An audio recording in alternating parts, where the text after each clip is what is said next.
The top trending topic as well is talking to those matric results, and we saw the minister releasing them yesterday, and a good show. I mean, 82.9% is I suppose under the circumstances, one has to dig deeper into the results, obviously, and we will be doing that when the Deputy Minister joins us here on the program in the next hour of the program. But, you know, it's really about celebrating these matrics that worked so hard and did, you know, well under the circumstances. Indeed. They really did. Yeah, and as we celebrate that, of course, there will be, as you say, some extrapolation, unpacking these results, looking at the more nuanced figures that are coming out and what they are telling us about these achievements. Indeed. But please stay with us here on Morning Live. We'll be talking a lot more about education throughout the morning. But if we can brag for you, well done to the Free State for walking away with the top accolades. So well done. They have been. They really do it every, for the last couple of years they've been doing it. So if the Free State up there, then followed by KZN, then by KZN, well Gauteng, done. and then the Northwest. Flipping, so well done. Gauteng and the Western Cape as well. But that's also a bit of a change of guard, isn't it?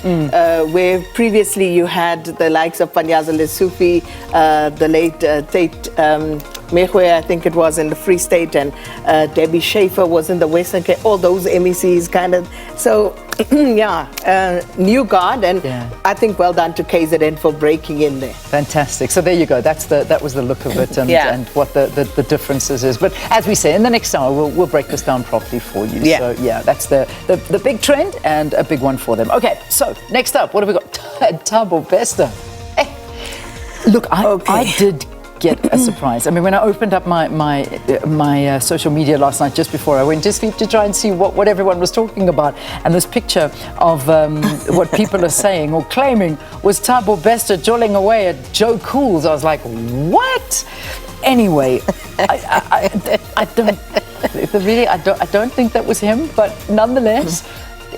You can't blame South Africans for being suspicious about everything. You never know. This is how he was found the first time. Exactly, but someone he was shopping. spotted him out shopping. Exactly. So the guy, he does bear. He does, hey.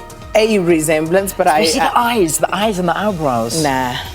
I would never, I was like, for me, when I looked at it, I was like, oh yeah, I can see the resemblance, but he's definitely not. But it's not him. Okay, well, no. I don't know. Shem, this poor guy, even if he doesn't look suspicious, he looks suspicious in this video. The poor guy's just standing there having a Red Bull, minding his own business, but that's what's going on. But so everybody talking to that and then asking, well, when are they back in court? When are we seeing? What are they doing? Yeah. But you can't blame people for being suspicious. No, I had to look 15 times as well just to make sure that it isn't him. But yeah, so make sure it's not. All right. Make sure it's not him. Please send us a statement. Send us proof that wasn't him at Joe Cool's. That's definitely what we want. Okay. All right. Moving on to the next one. Elton Yankees. I think this is it now. That's the end of the road for Elton Yankees. A doping ban. So. With all the trouble that he's had in his career. How old is Elton Yankees now? He's in his 30s. That's just the latest in a string. Is it a 7-year ban? Oh, how long? Sorry, please, may I ask you? A 4-year ban. Oh, man. I think that's the end of the road for Elton Yankees. I can't see him coming back from this.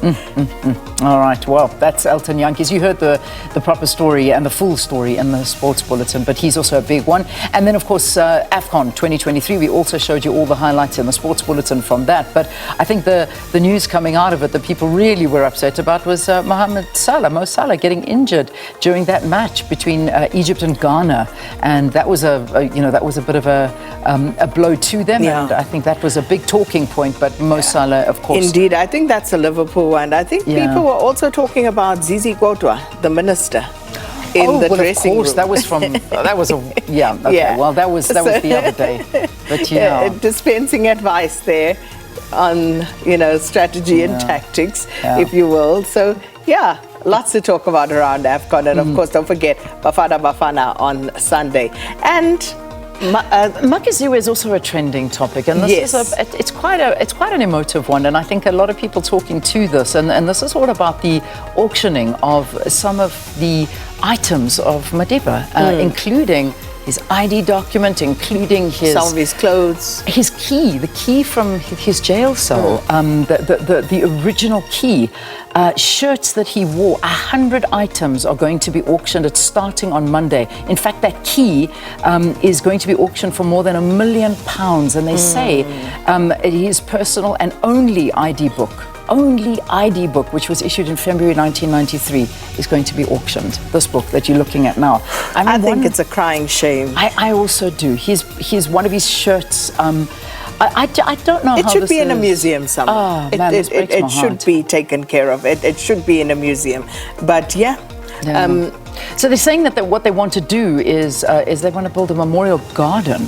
That's what the so money... you're going to sell this to build them? No, man, put the stuff in a museum. Yeah, provide funds for a memorial garden in the Eastern Cape, and the British auction house Guernseys is going to auction these items. This was all the part Where of in the the Eastern Cape? Don't we already have some of these memorials to Madiba, and how's that going at the moment? I can't answer that question, but what I can say is the bottom line is that, you know, I mean, when you travel through different countries, they have got museums things that date back to the 1600s, the 1800s. Even here in our country, you think of things like the Paul Kruger Museum. And you look at there are things museums with, you know, and I love a museum. Yeah. I am one of those people. I love going to a museum.